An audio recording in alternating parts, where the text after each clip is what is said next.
Hey guys, what's going on? It's Dave from MonetaryOcean, and today I'm going to show you guys some workarounds to this new Keepa implementation where they lock down a lot of the important graph types.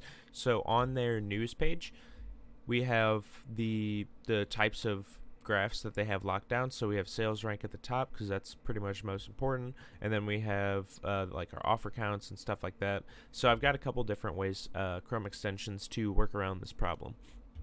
First one being the chart. So this is, like I said, Chrome extensions, all the links are down below. Go ahead and get the chart. It's really easy to use. And then the other one is going to be Helium 10. So this is actually like a full suite. You have to make a account, but they do have this completely free. It is like a trial situation to a degree, but you can use it enough to where, you know, it's usable. So if you go ahead and install these two, you go over to a Amazon listing, and so the first one we're going to see, this is just like popcorn or whatever. So we've got the chart is up here at the top.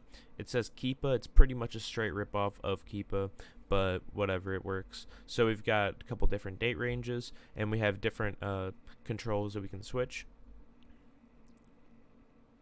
And it's just a pretty straightforward graph. You can't actually interact with it, but you can see from whatever date range you have chosen, you can see different things about the graph, about the sales history.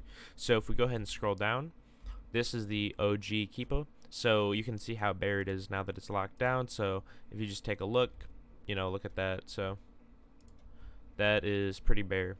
But I have a quick little workaround to this. So if you go to settings, and you go down here to add-on settings and show price history graph as overlays, go ahead and switch that to yes, and I'll show you what that does here in a sec. So go down here to the Helium 10. It's more of a Keepa-esque information box, so we can do the date ranges as before, and we can kind of go through and see exact date and time sales history. So, and then we can also have a revenue calculator as well on here, and a couple different other things, but I'm not going to get into that right now. So if we go up to one of these listings right here, so like we switch that thing on the settings, this is what that does.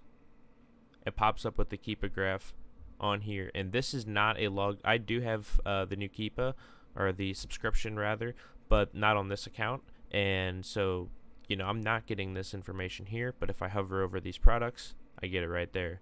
So that's pretty handy, and this works with a lot of different things. Obviously it's not going to work here because this is sponsored, so it's just ads, but like for these organic listings, we have these right here. So if this helped you out in any way, guys, go ahead and drop a like and subscribe if you want to see more. Let me know in the comments if you have any ideas at all. Like I always say, don't wait, dive in. I'll see you on the next one.